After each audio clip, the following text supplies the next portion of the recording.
Setelah peperangan yang panjang banget, J. Cole menyerah. Drake udah bangkit lagi dengan push-ups. Terus setelah itu Drake lanjut ngata-ngatain Kendrick dan Metro Boomin di Instagram, nge-tweet, upload story, feeds dengan caption yang aneh-aneh. 3 minggu ke belakang Kendrick gak diem aja. Kendrick kembali dengan diss yang bernama Euphoria. Cover lagu ini bentuknya ada word Euphoria definition, the example of Euphoria definition, terus series Euphoria yang ada di Netflix kalau nggak salah, yang keempat Drake. Karena anjir dari semalam tuh gue bener-bener kayak shock gitu loh. Gue nulis skrip dan semua hal terjadi. Banyak banget POV yang muncul tentang lagu ini dan gue kayak meaning dari lagu ini tuh berubah-berubah. Tapi di sini gue coba bikin seluruh meaningnya ini tentang sepahaman gue aja. Decorik Euphoria.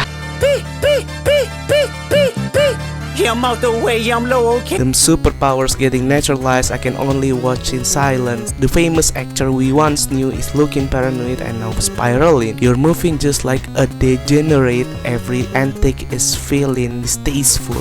Selama itu masalah-masalah Drake dengan orang lain. Sebelum Kendrick itu ada Pusha T, ada Rick Ross. Drake udah bersinggungan sama banyak banget orang.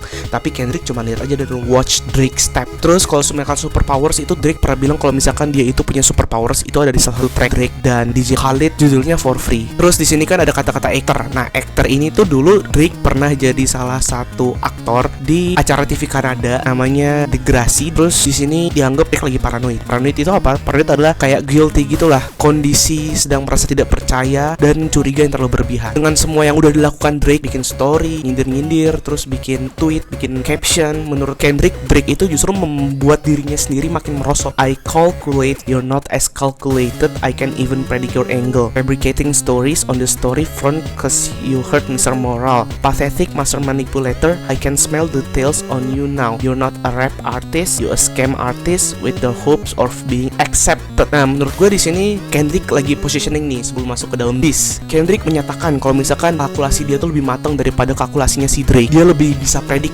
arah Drake itu bakal kemana. Dan album Mr. Moral and the Big Steppers itu tentang masalahnya Kendrick di kehidupan dia yang sekarang, yang diselingkuhin dan masalah-masalah lain yang ada di keluarga. Drake ada meaning di Push Ups. Kalau misalkan lu pada inget ya, di episode Push Ups tuh gue bilang kalau misalkan Whitney itu ke Whitney Houston, tapi ternyata Whitney yang disinggung di sini adalah Whitney, istrinya si Kendrick Lamar. Kendrick di sini aware Drake jangan bawa-bawa keluarga. Drake di sini dibilangin sama Kendrick Lamar kalau misalkan dia tuh banyak berbohong. Janganlah berusaha berbohong di industri rap. Tommy Hilfiger stood out, but Fubu never had been your collection. I make my music that electrify them. You make music that pacify them. I can double down on that line, but spare you this time. That's random acts of kindness. You know a master manipulator and habitual liar too. But don't tell no lie about me, and I won't tell truths about you. Hilfiger itu adalah sebuah brand asal Amerika yang pernah dianggap rasis karena pernah gak approve hip hop industry. Ini membuat banyak banget orang nge-cancel Tommy Hilfiger, terutama orang-orang yang ada di industri rap.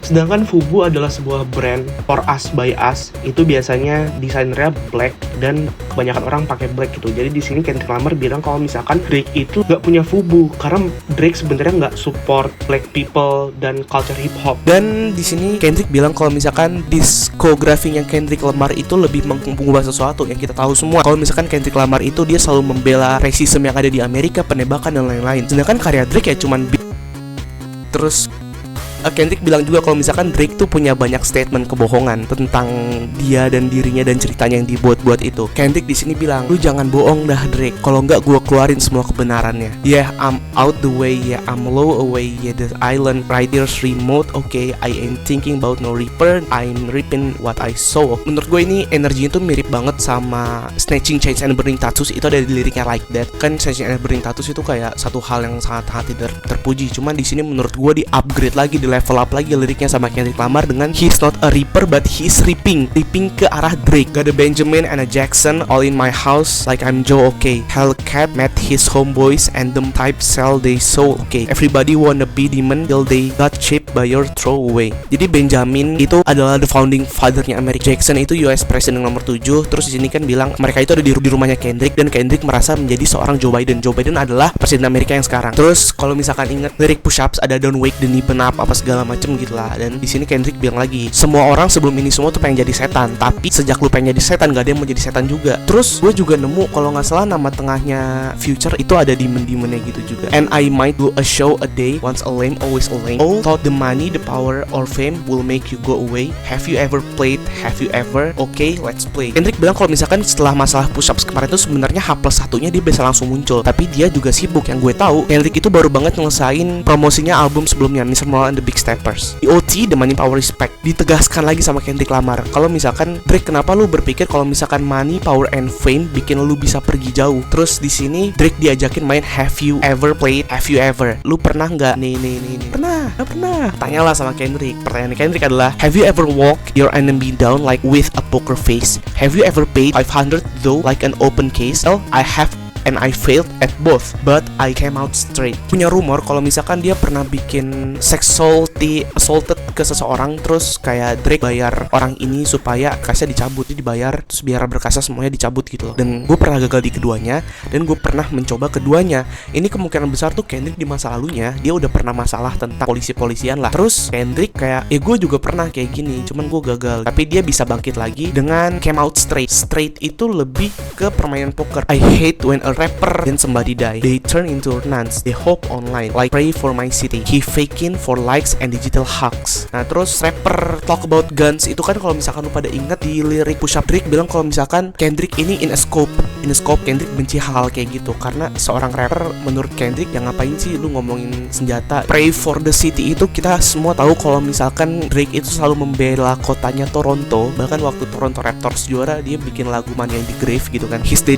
killer, he wanna be a junior. They must have forgot the shit that they done. The Mentia must run in his family, but let it get shaky, I'll park his son. Daddy itu bisa dibilang Birdman itu orang yang sign kontrak sama Drake gitu, dianggap jadi bapaknya Drake. Terus Birdman ini dibilang seorang killer, kenapa? Karena ya ini membawa Drake ke dalam industri musik terus ngebunuh dia gitu lah pas segala macam. Mereka lupa nih, Drake dan bapaknya lupa apa yang telah dilakuin bapaknya sebelumnya, itu killing. Kurang ngerti nih konteks killingnya kayak gimana. The very first time I shot a Drake, the homie had to tell me aim this way. I didn't point down enough. Today I'll show you I learned from those mistakes. Kendrick ini bilang kalau misalkan di First Like That yang kemarin itu dia kurang tepat sasaran karena beberapa temennya juga bilang, Kendrick lu aim ke arah sini aja. Dan terus sekarang Kendrick udah belajar dari masalahnya dia. Terus sekarang dia bakal ngediss Drake abis-abisan lewat diss track ini. Somebody has told me that you got a ring. I'm ready to double the wage. I'd rather do that than let a Canadian putback turn on his grave. A throat business, you got twisted. What is this, the braids? I hurt your feelings. Do you wanna work with me no more? Okay, Kendrick better buy back ringnya Tupac daripada dia harus bangunin Tupac dari grave dan ngediss orang ke AI gitu. AI-nya Tupac ini seolah-olah kan ngebangunin Tupac. Drake di sini seolah-olah tuh dia tuh berusaha banget supaya bisa blending dan mixing sama orang-orang black people, tapi ternyata black people tuh nggak sebaik itu dan nggak senerima Drake itu. Dan kita tahu semua kalau misalkan Drake itu kan punya mixed race, jadi bapaknya itu black, ibunya kalau nggak salah white. Kayaknya ada masalah yang bikin Drake nggak mau kerja lagi sama Kendrick. Terus pada akhirnya Kendrick bilang, ya udah kalau misalkan nggak mau kerja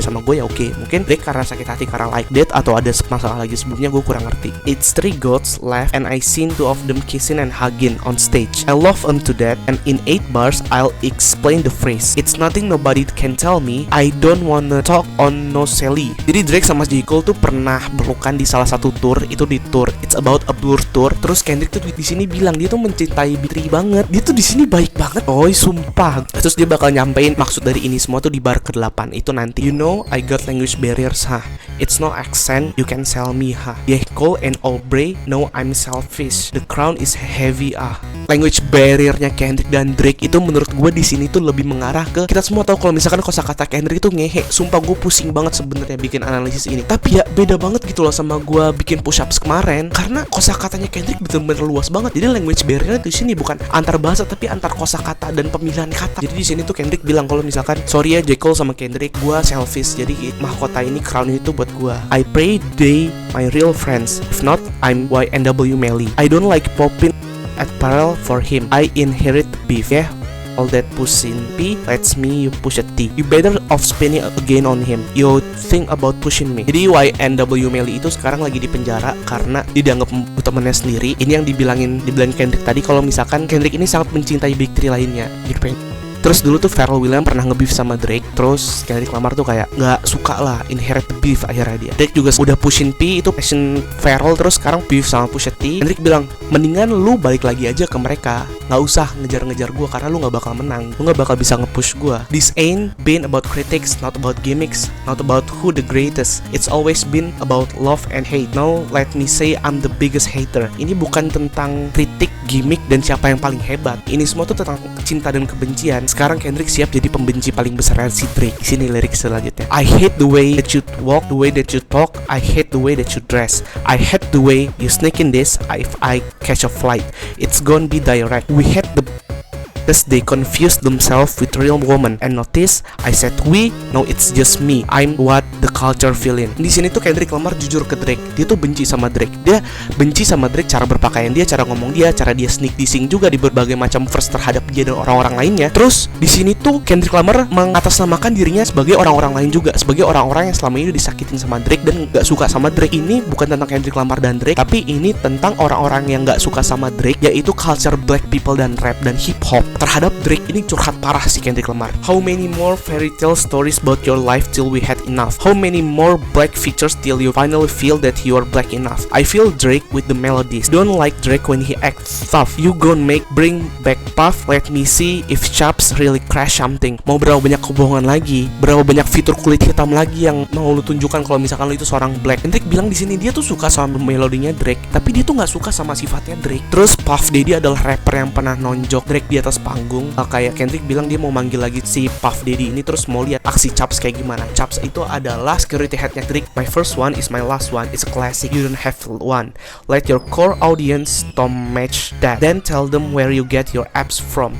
V12 is a fast one. Bow bow bow bow last one. Headshot of the year. Better walk around like Daft Punk. Di sini tuh Kendrick Lamar nyinggung Ghostwriter yang dimiliki sama Drake. Terus di sini tuh yang diangkut isunya sama Kendrick Lamar adalah rumor operasi pasif yang dilakukan oleh Drake buat dapetin six packnya dia. Dan ini udah diklaim beberapa kali kalau misalkan Drake itu dapetin appsnya dengan operasi plastik. V12 itu slimming machine yang mungkin dipakai sama Drake buat dapetin appsnya dia. Dan di sini Kendrick juga bilang kalau misalkan ini adalah headshot of the year. Dan Daft Punk itu adalah French duo yang selalu kemana-mana. Daft Punk-nya juga sempat muncul di beberapa singlenya punyanya The Weeknd. A top dog, who the they think they playing with? Extortion my middle name as soon as you jump off that lane. I'm allergic to the lame.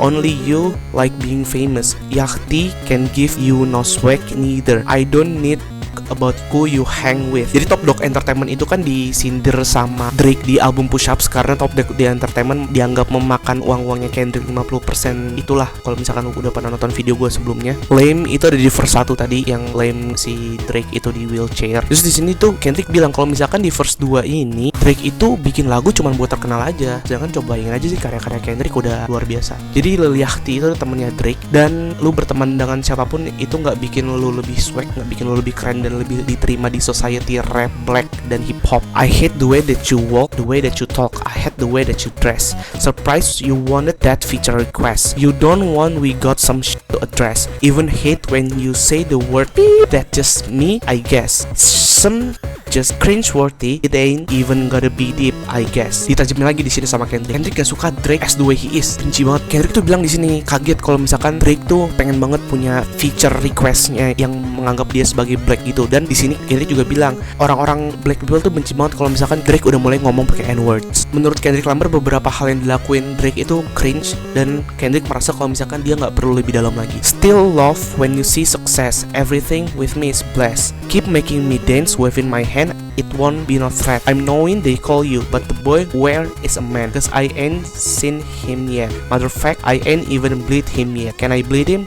Sumpah, di situ Kendrick baik banget deh. Dia tuh bilang sama Drake, still love when you success. Dia tuh seneng kalau misalkan lihat Drake sukses. Semua yang bersama dengan Kendrick Lamar itu adalah sebuah anugerah. Kendrick bilang mereka manggil lo the boy, tapi di mana prianya? Karena Kendrick selama ini nggak melihat pria di dalam diri Drake. Ini menurut gue lirik yang bikin gue gila. When I see you stand by a sexy red, I believe you see too bad. I believe you don't like women, it's real competition. You might pop ass with them. Let's speak on percentage. Show me your splits. I'll make sure I double back with you. We're signed to a beep, that signed to a beep, that sign he was signed to that beep. Di situ Kendrick bilang, kalau misalkan dia lagi berdua sama Sexy Red, itu seperti melihat two bad bitch bisa dibilang Drake dan Sexyy Red. Terus di sini Drake dituduh working bareng sama Sexyy Red. Drake ditantang lagi nih supaya cek double split Kendrick sama Drake itu lebih besar mana. Dan Kendrick yakin kalau misalkan punya dia itu bakal jauh lebih besar. Crisis and the Sis on the Like That record. How what? You ain't like that record? Back to back, I like that record.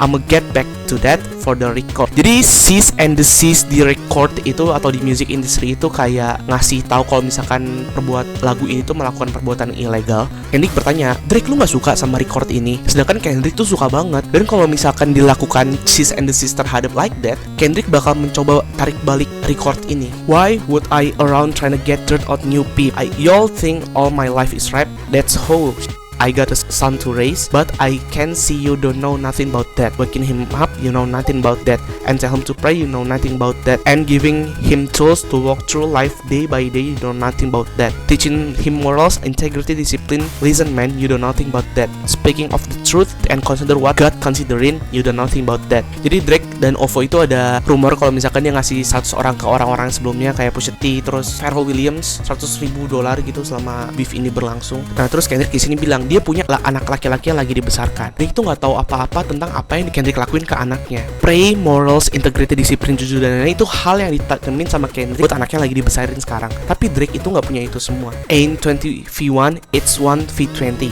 If I gotta smack peep, that right with you. Yeah, bring him out too. I clean him out too. Tell Beam that he better stay right with you.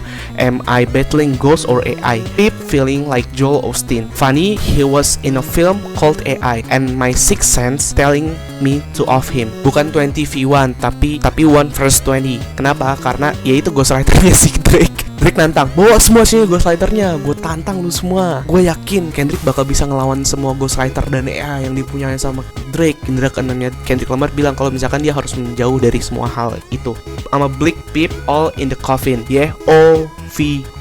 Peep is the leaders. Tell to run America, they imitate heritage, they can imitate the violence. Di Brooklyn, kata-kata brick itu sama dengan gun atau pistol handgun gitu. Terus inget nggak kata-kata don't pull no coffin out of your mouth? Ya itu ada relate juga sama lirik ini. Terus record label Drake di kata-katain di sini dari OVO jadi OV. Orang-orang itu udah OVO ke Amerika, mereka masuk ke budaya Amerika, tapi mereka nggak bisa menyamakan kekejaman ini. Jadi Kendrick yakin kalau misalkan Drake nggak bisa bakal bawain hal kayak gini di dalam distracknya dia. What I learned is peep don't like the West Coast, and I'm fine with it. I'll push the line with it. Pick a peep of one at a time with it. We can be on a 3-hour time difference. Jadi yang Kendrick pelajari itu mereka nggak suka sama West Coast. Kendrick itu nggak masalah sama sekali. Dia bakal terus perjuangin hal-hal yang berbau tentang black dan racism yang terjadi di orang-orang Afrika di Amerika. Dan perbedaan PST dan EST itu nggak ngaruh buat Kendrick karena seberapa jauh pun perbedaan waktunya dia bakal tetap jauh lebih bagus daripada Drake. Gila, permainan katanya bagus banget. Don't speak on the family crowdy. It can get deep in the family crowdy. Talk about me and my family crowdy. Someone gone bleed in the family crowdy. On the family itu Whitney yang udah disinggung sama Drake sebelumnya lewat Chaps. Terus janganlah senggol-senggol ke arah keluarga, kata Kendrick kayak gitu. Dan crowdy itu apa? Crowdy itu bisa dibilang Brody di slang Brody di kota Toronto. I be at New Ho King eating fried rice with a deep sauce and blame me crowdy. Tell me your cheesing fam. We can do this right now on the America crowdy of y'all peep, I don't trust y'all peep. I wave one finger and thumb y'all like. Jadi New Hawking itu adalah salah satu restoran terkenal yang ada di kotanya Toronto. Kendrick bilang kalau misalnya kita bisa lakukan ini semua tuh di depan kamera. Don't trust you all, we don't trust you. Sama kayak albumnya si Metro Boomin. Terus wave one finger tuh kayak gini. Anjay, depannya si Drake. Fit goal, pun y'all peep, di punk y'all peep. Nobody ever took my food. Whoever that's with him, you peep and the industry too. If you take it here, I'm taking it further. Psst, that's something you don't wanna do. Nah, ingat kan kalau misalkan di FPS itu Drake mencak-mencak tentang Super Bowl, dan terus di sini field dan pun itu biasa dilakukan sebelum pertandingan NFL dimulai. Terus di sini Kendrick bilang kalau misalkan Teddy itu baik. Teddy nggak pernah ambil makanan yang ada di dalam mulutnya Kendrick. Yang brengsek itu semua orang yang ada di belakangnya Drake. Terus ingat kan kalau Drake yang dibawain sama Drake di push-ups, this ain't even everything I know, don't wake the even up. Kalau misalkan Drake bawa semuanya, Kendrick bakal bawa ini semua tuh jadi bakal lebih jauh lagi gitu loh, bakal lebih mantep lagi, bakal lebih mateng lagi ya. Kayak di si track ini keren banget anjir. Terus di outronya, we don't wanna hear you see peep no more, we don't wanna hear you see peep no more. Ya udah, karena Drake adalah seorang mix komunitas rap black dan hip hop tuh nggak mau denger Drake mulai pakai N-word lagi. Udah banyak banget kebohongan yang dibawain sama Drake di dalam komunitas ini. Akhirnya guys, tapi jujur semalam gue tuh bener-bener lagi gue buka Twitter tiba-tiba bilang Kendrick rilis, langsung gue chat teman gue namanya Ahong, cing, Kendrick udah rilis. Terus dia langsung, yang bener lu kok. Akhirnya gue dari atas ini nih, terus kasur gue nih, kasur kosan gue nih, gue turun ke bawah, lompat pakai headset, buka laptop anjir. Wah gila. Dan gue 6 menit langsung merinding semuanya. Ini gokil banget. Menurut gue Drake pasti balas sesuatu lagi. Terus Drake juga ada statement kalau misalkan dia udah siap-siap bawa sesuatu lagi di on the table. Tapi kalau misalkan menurut gue, gue nggak tahu lagi sih, gila. Semuanya bars to bars, words to words, semuanya kacau parah banget anjir. Gue senangnya di sini Kendrick bener-bener melihatkan kebaikannya dia banget. Setuju nggak sih? Dia tuh kayak ngasih tahu, kayak seorang senior yang ngasih tahu, lu jangan kayak gini. Gue tuh suka, gue tuh tahu lu kayak gini. Lu tuh baik, gue seneng ngeliat lu sukses. Tapi gue nggak suka sama kelakuan lu, please dirubah gitu. Orang ngomongnya baik-baik tapi dengan gentle. Dan gue mau sedikit review tentang keseluruhan sama dari lagu ini. Keseluruhan lagu ini itu menurut gue, wah gila, masterpiece banget. Di awal-awal itu kan, sebelum masuk ke verse 1 di openingnya itu kan lagunya tuh kan agak mellow. Gue mikir kan, ini ngedisnya mau ke arah-arah melo, kayak gimana kalau misalkan melo? Keren banget sih, agak-agak R&B gitu. Karena Kendrick kan yang kita tahu kalau misalkan orang yang rap banget tiba-tiba masuk ke R&B, keren banget gitu. Gue mikir kayak gitu. Tapi ternyata wah gila, gue sampai merinding pak. Sisanya sampai bawa-bawa gue merinding pak. Gue chattingan tuh sama si Ahong itu, gila keren banget lu. Wah, we don't trust you guys, we don't trust you. God Kendrick muncul. Wah, pas banget coy, udah azan. Syuting ini bener-bener salah satu syuting yang paling capek yang pernah gue lakui sih. Tapi gue seneng banget ngelakuinnya karena Kendrick akhirnya respons. Terus kita tunggu aja respon Drake kayak gimana. Ya udah kira-kira kayak gitu aja. Jangan lupa nonton 2 video gue yang sebelumnya kalau misalkan lu pernah belum nonton, supaya lebih ngerti konteks dari semuanya itu kayak gimana. Oke, thank you.